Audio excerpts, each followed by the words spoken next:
Voilà notre réalité. Alors j'hésite toujours à mettre des images, parce qu'en fait, les images, on en a toute la semaine, tout le mois, tout le temps. J'ai rajouté un slide sur le tremblement de terre, une nature chaotique, une nature qui souffre, des éléments déchaînés d'une nature détraquée. Et puis si on réfléchit un peu à notre réalité, c'est pas juste le monde qui va mal, c'est aussi l'humanité dans le monde qui va mal. Alors, je ne sais pas quelle image vous parle le plus, si c'est ce tableau, le cri, qui résume ce que vous ressentez, ce qu'on ressent lorsqu'on pense à l'actualité, à une humanité qui est si belle, mais qui s'autodétruit de manières différentes. Les éléments déchaînés d'une nature détraquée, les puissances du mal à l'œuvre qui excitent l'humanité à l'autodestruction. Deux sortes de chaos, deux sortes de dangers et deux sortes de peurs auxquelles les gens dont nous parle Luc ont été confrontés coup sur coup dans cette partie de sa narration. Je ne sais pas quelles sont les choses qui vous font le plus peur, que vous craignez le plus. Peut-être il y a d'autres choses que je n'ai pas mises ici. Mais que ce soit à l'extérieur ou à l'intérieur, au niveau global ou personnel, nous traversons des peurs qui parfois deviennent des angoisses. Mais si Luc adosse ces deux choses-là, et si Jésus fait face à ces deux événements-là, la nature et l'état intérieur des personnes, ce n'est pas un hasard. C'est parce que du point de vue biblique, les deux sont liés. Que notre contexte d'un point de vue biblique, c'est que le péché, cette volonté des hommes de construire leur vie sans Dieu, c'est comme ça que la Bible présente le péché, sans Dieu, loin de Dieu, contre Dieu qui est le créateur du monde. Cette révolte contre Dieu, le créateur, constitue la racine de tous nos problèmes. Et cette révolte contre le créateur n'est pas sans conséquence. C'est pas « ok, c'est normal » ou il n'y aura pas de conséquence de mettre le Créateur de côté. Être en guerre avec Dieu, et même nous contenter de parler de Dieu comme le bon Dieu, mais de ne pas le traiter du tout comme Dieu, a des conséquences, à la fois sur la création dont il est l'artisan, mais aussi sur la dignité de l'homme qu'il chérit et qu'il a mis au milieu de la création. Et maintenant, imaginez un truc incroyable. Vous rencontrez quelqu'un qui aurait la puissance de restaurer totalement tout ce qui est brisé, que ce soit dans le monde ou en nous. Et ce n'est ni plus ni moins ce que Jésus dit de lui dans ces deux événements. Il est un si grand sauveur. Un sauveur, ce n'est pas un Jésus de poche. Ce n'est pas un Jésus qu'on met de côté sur une étagère. C'est un si grand sauveur qui produit une révérence telle lorsqu'on réalise qui il est et ce dont il est capable. Et avec Théophile, le premier lecteur, on a besoin de ce rappel puissant. Au milieu d'un monde qui va mal, au milieu d'une église souvent si petite et si insignifiante dans ce monde, Jésus rend visible dans ce texte ce qui est pour le moment invisible à nos yeux, comme un avant-goût de quelque chose qui vient mais qu'on ne voit pas encore. Et il le fait pour nourrir notre foi, notre espérance dans ce qui vient. Et il y a un impact pour aujourd'hui. Alors, il montre comment il calme les éléments déchaînés, comment il mate les puissances des ténèbres et que c'est ce qui fait de lui un si grand sauveur. C'est très intéressant que les schémas sont parallèles, je ne sais pas si vous avez remarqué. Un grand danger de part et d'autre. La présence et la parole de Jésus. Quelque chose, le résultat de part et d'autre d'un grand calme qui se fait sur les eaux et dans cet homme. Et puis une crainte encore plus grande des hommes, qui en voyant le calme que Jésus a été capable de faire dans la nature et dans cet homme, produit dans ces gens-là qui sont témoins de ça. De part et d'autre, on a affaire à un si grand sauveur. Il calme les éléments déchaînés d'une nature détraquée. On recommence l'année avec une citation d'un chant, et en plus d'un chant d'un chanteur, d'un auteur-compositeur que vous connaissez bien maintenant, parce que vous savez que j'aime bien, c'est Louis Chédid. Petite dédicace, je suis très fier de mon fils qui a cité Louis Chédid dans sa copie de bac français. Alors là j'étais vraiment fier. Et voilà ce qu'il dit dans un de ses chants, dans son album Un ange passe, sur la nature. Si Madame Nature est en pétard, c'est peut-être parce qu'on lui en a trop fait voir, qu'on a tendance à oublier qu'elle a une très forte personnalité. Si Madame Nature a les nerfs, qu'elle remue ciel et terre, c'est peut-être qu'elle n'apprécie pas la manière dont on la considère. Si Madame Nature pète les plombs, c'est qu'elle a ses raisons. La symbolique de la mer, une mer qui se déchaîne dans notre texte au verset 23. Les vagues qui submergent le bord de la barque. C'est dans la Bible quelque chose qui est non seulement récurrent, une mer déchaînée, vraiment déchaînée historiquement, mais c'est aussi une symbolique très forte. C'est dans la nature, observable et palpable, le résultat de la menace, des dangers, des forces de destruction qui menacent l'humanité, témoin d'un monde déchu. Et là on lit, pendant qu'il naviguait, Jésus s'endormit.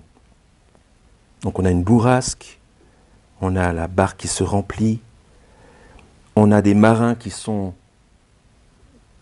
pétris de terreur. Des marins. Les disciples, toute une partie d'entre eux étaient des marins. Et les marins qui connaissent bien ce lac sont pourtant pétrifiés. Une grande peur. Et Jésus s'endormit. Je ne veux pas trop en faire sur ce point-là, mais c'est quand même, ça donne à penser.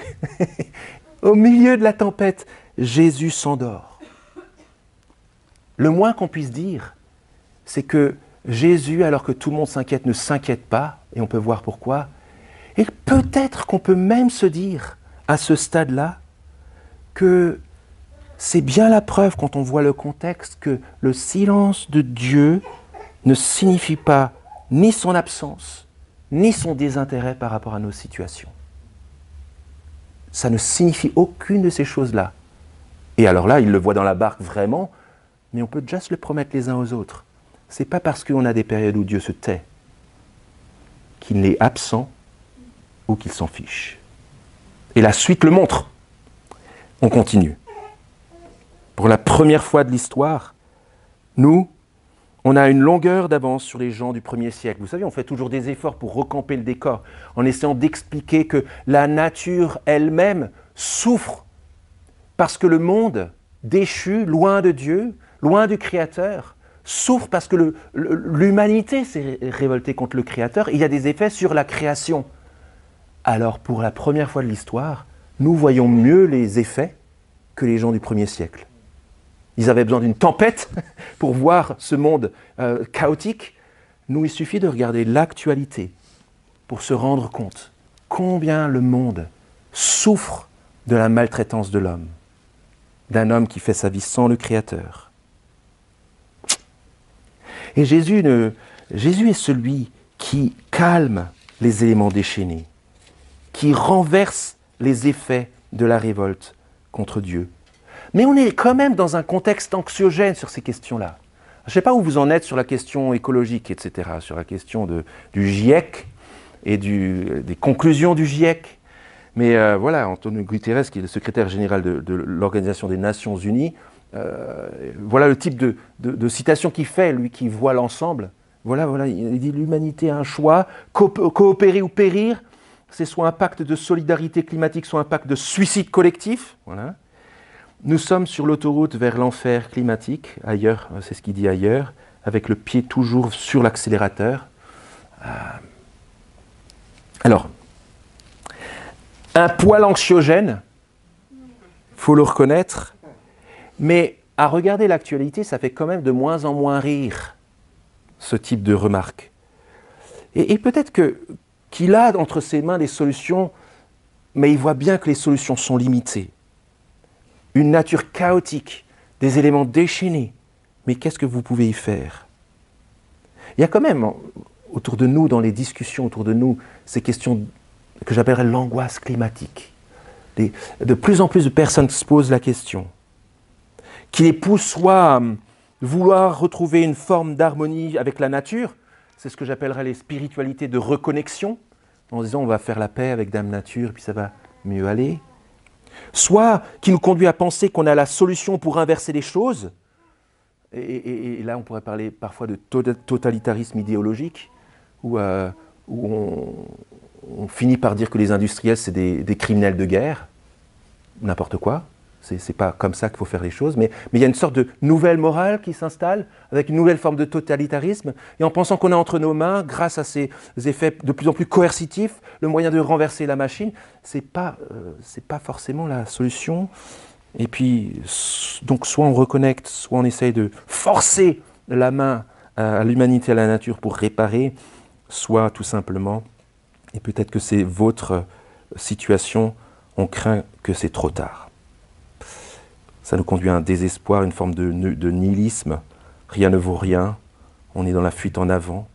Et on se dit que les effets sont irréversibles. Et c'est souvent la faute à l'humanité. Mais regardons la suite du texte. Une bourrasque, verset 23, fondit sur le lac, la barque se remplissait d'eau, ils étaient en danger. Ils s'approchèrent et réveillèrent Jésus en disant, verset 24, « Maître, Maître, nous périssons. » Jésus se réveilla, menaça le vent et les flots qui s'apaisèrent, et le calme se fit. Je ne sais pas si vous avez déjà essayé de faire ça. Je ne vous conseille pas, ça n'a pas marché. Mais vous voyez bien que ça nous communique quelque chose de qui est Jésus. Le Créateur, dans son jardin, qui commande aux éléments déchaînés et qui calme les éléments déchaînés, qui pourtant submergent des marins aguerris. Et la question de Jésus est une question clé. Verset 25, « Puis il leur dit, où est votre foi ?» Alors pareil, là on peut hésiter, on peut se poser la question, c'est quoi cette question Jésus? Où est votre foi? Peut-être où, dans quoi, dans quel endroit? Dans qui? Dans quoi vous placez votre foi? Dans quoi vous croyez le plus? Est-ce que vous croyez dans vos capacités de marin? Vos capacités vous-même à passer par-dessus, alors vous êtes désespéré? Est-ce que vous croyez dans la capacité des éléments déchaînés à vous détruire? Ouais, si c'est ça la foi tout en haut que tu as, si tu crains vraiment, et si ta foi c'est vraiment que ça y est, c'est terminé, les éléments sont trop élevés et ils vont me détruire, forcément, tu vas être angoissé et être sûr que ta fin est proche. Où est votre foi? Dans le danger qui guette? Ou en moi? Et c'est là, je pense, le cœur de la question de Jésus. Où est votre foi? C'est par excellence lié au cœur de la préoccupation de Jésus partout dans l'Évangile. Comme s'il leur disait, et comme s'il nous disait, est-ce que vous avez confiance en moi? Est-ce que vous avez confiance dans mes intentions de vous sauver et de ne pas vous laisser dans le danger? Est-ce que vous avez confiance en qui je suis et en quoi je suis capable? Où est votre foi? Parfois on croit plus dans le danger qui nous guette que dans celui qui peut calmer le danger qui nous menace. Résultat, face à ce calme qui se fait, saisis de crainte et d'admiration, ils se dirent les uns aux autres, « Quel est donc celui-ci ? Car il commande même au vent et à l'eau, et ils lui obéissent. » Saisis de crainte et d'admiration. Voilà la réaction normale vis-à-vis de Jésus qui est capable de calmer une crainte qui on pensait était absolue sur nous et qu'il est lui-même capable de la calmer.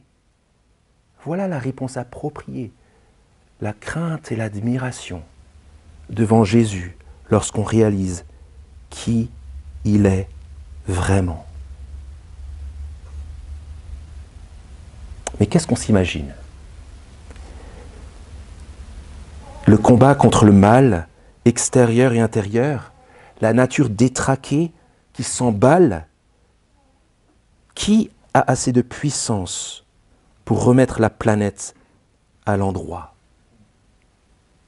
Et là, on est devant un choc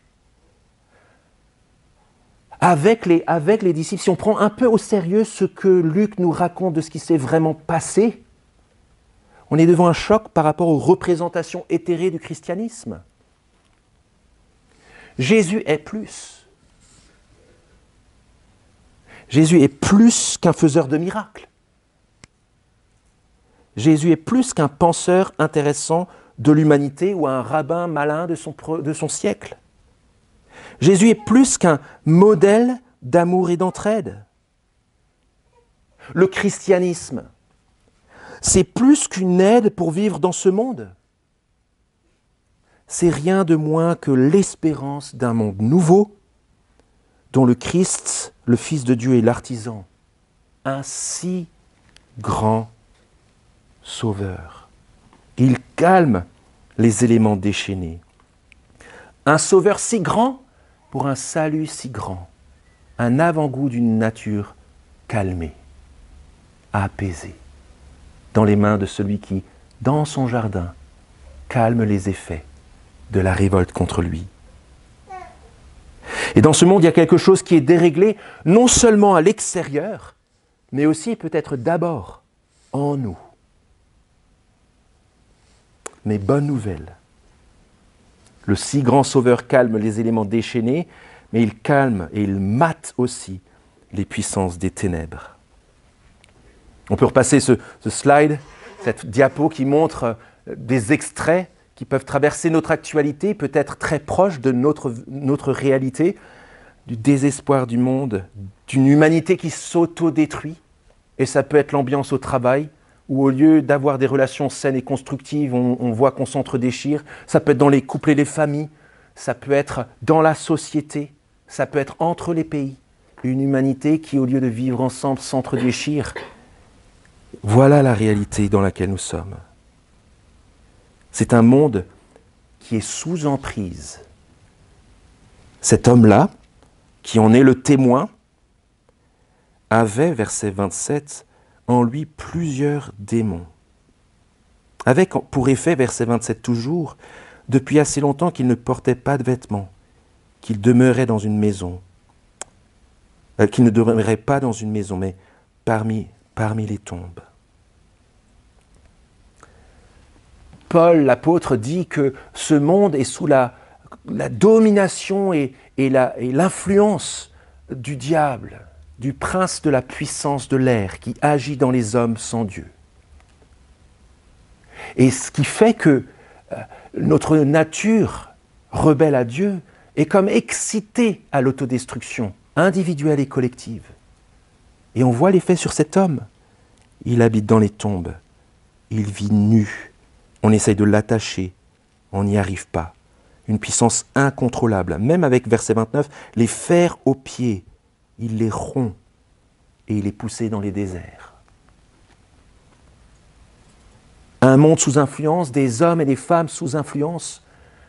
Et ça, c'est quelque chose que Luc nous rapporte, qu'on a déjà peut-être entendu autour de nous, mais qui est tellement contre-culturel pour nous. Le diable, le démon.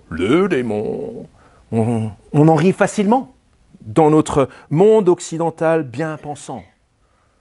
Nous, on n'est plus dans ce genre de réalité-là. Nous, on a compris. Hein. C'est le refus de croire tout ce qui sort de notre champ d'expertise en se disant, si ça sort de notre champ d'expertise, ça n'existe pas. Mais quel orgueil! Quel orgueil! Ça, c'est tout juste bon, les forces du mal, le diable, qu'on ne voit pas mais qui agit, on ne sait pas trop comment.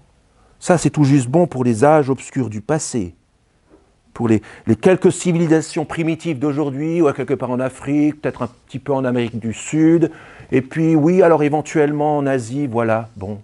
Mais nous, On ne croit plus dans ces choses-là. Mais s'ils étaient plus lucides que nous sur cette question-là.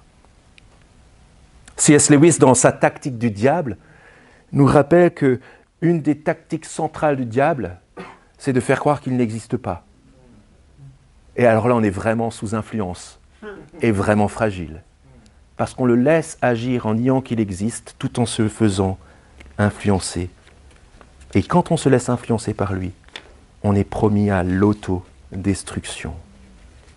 Et Jésus est venu pour mater les puissances du mal. Vous voyez ce qui se passe dans ce texte, verset 28. Voyant Jésus, il poussa un cri, tomba à ses pieds et dit d'une voix forte, « Que me veux-tu, Jésus, fils du Dieu très haut? Je t'en supplie, ne me tourmente pas. » Et un peu plus loin, Jésus qui lui demande son nom, et le verset 30, ce démon qui se révèle être plusieurs démons, s'appelle Légion. Verset 31, le supplie pour qu'il ne leur ordonne pas d'aller dans l'abîme. La seule présence de Jésus, une parole, et les puissances du mal qui sont pourtant redoutables et que personne n'arrive à dompter, même en mettant des fers aux pieds de cet homme, sont terrorisés. Terrorisés à l'idée qu'il a le pouvoir de les jeter dans l'abîme, c'est-à-dire dans la destruction, la damnation éternelle, loin de toute sphère d'activité. Avec cette reconnaissance de son identité. Ils lui disent, verset 28, « Que me veux-tu, Jésus, fils du Dieu très haut, fils du Dieu très haut. » Le Créateur, qui dans la personne de son Fils vient dans son jardin, au milieu de l'humanité qu'il aime, et qui pleure de voir cette humanité être autodétruite, sous influence des puissances du mal, et rien que par sa présence, rien que par sa parole, ce n'est pas une tempête qui l'apaise, c'est un homme. Et de la même manière qu'on avait, au moment de la tempête, un grand calme se fit, regardez le verset 24, un grand calme se fit, regardez ce qui se passe pour cet homme. Au verset 35, les gens le voient, ils trouvèrent l'homme de qui étaient sortis les démons, assis à ses pieds, vêtu et dans son bon sens. La tempête de cet homme est apaisée. Alors on aurait pu croire que cet homme était violent de lui-même. Et peut-être que des gens disaient « il est violent, on n'arrive pas à l'attacher ». Mais la présence de Jésus clarifie les choses. S'il était incontrôlable et dans cette destruction et cette autodestruction, c'est à cause des puissances du mal qui agissaient en lui. Et maintenant que ces puissances-là sont chassées, cet homme est... On le déguste, ça. Assis, vêtu et dans son bon sens. Apaisé. Jésus calme les éléments déchaînés et il mate les puissances des ténèbres. C'est lui notre sauveur. Alors une petite note en bas de page, on ne va pas s'étendre dessus, mais on voit assez bien pourquoi Luc nous rapporte l'épisode des pourceaux. Il n'y a pas de propos écologique à avoir là, ou de protection des animaux, n'en déplaise une certaine actrice qui, dans le sud de la France, milite pour cela. Là, le propos, c'est plutôt de voir le sort de ce troupeau. Si on doute encore des desseins des forces obscures qui agissent dans l'invisible pour détruire l'humanité, il suffit de voir le sort de ce troupeau, qui n'a rien demandé à personne et qui meurt noyé. Le dessein des forces de destruction, des puissances du mal, c'est de détruire tout ce qu'ils touchent. Et Jésus les mate. Cette crainte-là, à la fin, fait penser à la crainte des disciples au début. La crainte face à la tempête apaisée est bien plus grande que la crainte face à la tempête, parce qu'on réalise qui est celui qui est là en notre présence. Et vous voyez que c'est la même réaction. Les gens qui reviennent verset 37, en foule, viennent vers Jésus et demandent de s'éloigner d'eux car ils étaient saisis d'une grande crainte. Répétition de verset 35, ils furent saisis d'une crainte. Quant à bien mesurer le mal qui détruisait cet homme, la puissance qui le tenait dans l'esclavage, et que tu vois que par juste sa présence et sa parole, cet homme-là, Jésus, est capable d'apaiser une telle tempête intérieure. Bien sûr que c'est la crainte, la révérence qui domine dans ton cœur. Mais qu'est-ce qu'on s'imagine? Qui est Jésus pour nous? Il est le Fils de Dieu venu dans l'humanité pour nous sauver de ce monde en autodestruction. Mais je ne sais pas si ça vous frappe, ce verset 37. Et Luc nous le rapporte pour qu'on médite sur cette question-là. Ils ont peur en mesurant combien Jésus est puissant et grand, mais ils ne tirent aucune conséquence pour leur vie.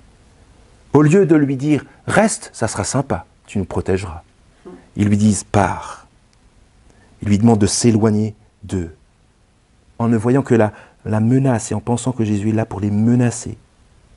Mais le moins qu'on puisse dire en lisant ce verset, c'est que, et c'est un avertissement pour chacun de nous, ce n'est pas parce qu'on a fait l'une ou l'autre expérience de la grandeur de Jésus, sa grandeur, son identité, sa puissance, qu'on va se mettre automatiquement à croire en lui et à le suivre. On peut juste prendre note d'une grande œuvre que Jésus a faite et de passer à autre chose. Va-t'en Jésus, tu nous fais trop peur, tu es trop envahissant, tu es trop grand pour nous, tu vas remettre trop de choses en question. Et regardez la disproportion entre le résultat de cette libération du point de vue de l'homme ou du point de vue des propriétaires de ces pourceaux. Un troupeau en grand nombre. On doit se poser ce genre de questions. Tout ça juste pour un homme? Juste un homme. En plus un SDF. À poil dans les tombes. Tout ça pour lui? Tout ce coût excessif juste pour une personne? C'est le calcul de Dieu dans la personne de Jésus. Pour lui, un homme a plus de prix que toutes les richesses du monde pour ce peuple-là. C'était cette richesse-là. Et il est possible que d'une manière plus spirituelle aussi, on puisse avoir ce type de réaction par rapport à Jésus. Peut-être que c'est votre cas aujourd'hui. Vous êtes en face de la grandeur de Jésus. Et je le répète, Luc raconte des événements qui se sont passés dans l'histoire pour affermir notre foi. Mais on peut être témoin de ce que Luc nous raconte, et puis de se dire, non, Jésus est trop grand, et j'ai peur que ça change trop de choses dans ma vie. Et je préfère lui dire de partir, plutôt que de lui dire de rester avec toute sa grandeur, et qu'il se mette à être le maître de ma vie. Pars Jésus, tu coûtes trop cher. Mais ce n'est pas le cœur de l'histoire. Et ce n'est pas la conclusion vers laquelle Luc nous apporte. Luc nous rapporte l'histoire de cet homme qui a été libéré. Et c'est avec ça qu'on va conclure. Jésus est un si grand sauveur. Quelle joie de repartir ce matin, dans notre semaine, en pensant aux deux grands calmes qui se sont faits. Il a apporté le calme dans la nature et il a apporté le calme dans cet homme.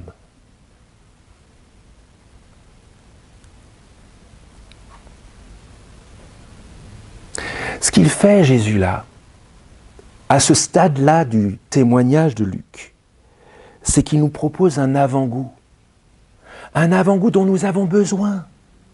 Au milieu d'un monde où on ne voit pas beaucoup de fruits du monde nouveau qui vient, il nous parle de ce monde nouveau que Dieu prépare qui sera apaisé. Et il nous annonce ce que Jésus lui-même a subi pour que ce monde nouveau nous soit ouvert. le monde dans lequel il s'est retrouvé face à la haine du monde. Si on revient sur cette question de la croix, c'est parce que tout le ministère et la mission de Jésus est orienté vers la croix, vers sa mort. Et on doit avoir des frissons là quand on pense à la croix. Quand on pense que c'est à la croix au moment de sa plus grande faiblesse que lui, le Fils unique du Créateur, qui calme la tempête générale du monde, qui calme une humanité bouleversée dans l'autodestruction, il est venu mourir pour que ça se passe. C'est au moment de sa mort que le destin du monde et que le destin de nos vies s'est trouvé scellé. C'est de la crainte et de la révérence qu'on devrait avoir en mesurant que c'est dans sa plus grande faiblesse que Dieu a scellé cela dans la mort du Fils, de son Fils sur la croix. Là, dans sa plus grande faiblesse, Jésus s'est interposé, comme il le fait avec cette tempête, et comme il le fait avec cet homme et ses démons. Il s'est interposé pour prendre sur lui la juste colère du Créateur contre la révolte de l'homme contre lui. Il est venu pour détruire les puissances des ténèbres qui nous tiennent dans cette logique d'autodestruction. Paul dit dans la lettre aux Colossiens qu'il les a mis à nu, humiliés. Et Jésus s'est interposé pour nous apporter la paix de Dieu. La paix dans la nature, la paix sur la terre, la paix dans nos cœurs. On est sur les traces du Sauveur et on est invité à y rester. Et cet homme-là, je ne peux pas m'empêcher de relire ce qui se passe avec lui, versets 38 et 39, et ce serait normal, je pense que c'est l'intention de Luc qu'on s'identifie à lui. L'homme, verset 38, de qui étaient sortis les démons, lui demandait instamment de pouvoir rester avec lui. Mais Jésus le renvoya en disant « Retourne dans ta maison et raconte tout ce que Dieu t'a fait. » Il s'en alla et publia par toute la ville tout ce que Jésus avait fait pour lui. Avant même les apôtres, c'est le premier missionnaire. Et quel missionnaire! C'est l'histoire de tout homme et de toute femme qui, étant libéré par Jésus, ayant vécu la même expérience que cet homme d'apaisement intérieur, se retrouve assis, vêtu dans son bon sens, et se retrouve en train d'être mandaté par Jésus pour dire autour de lui, autour d'elle, ce que le Seigneur a fait pour lui, pour elle. Je vous invite à un moment de silence, de prière. Pourquoi pas rebondir sur ce dernier verset, l'invitation à parler. Et je vais conclure par la prière avant le chant de conclusion.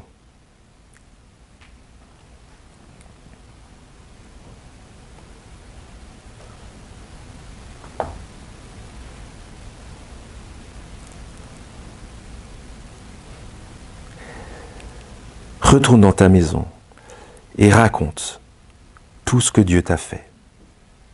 Seigneur, l'histoire de cet homme, au milieu de cette nature déchaînée, c'est notre histoire.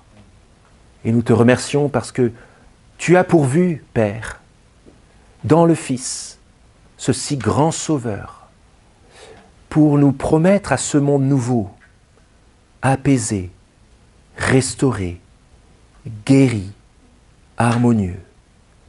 Et nous voulons te bénir parce que tu nous offres par cadeau gratuit ce monde nouveau.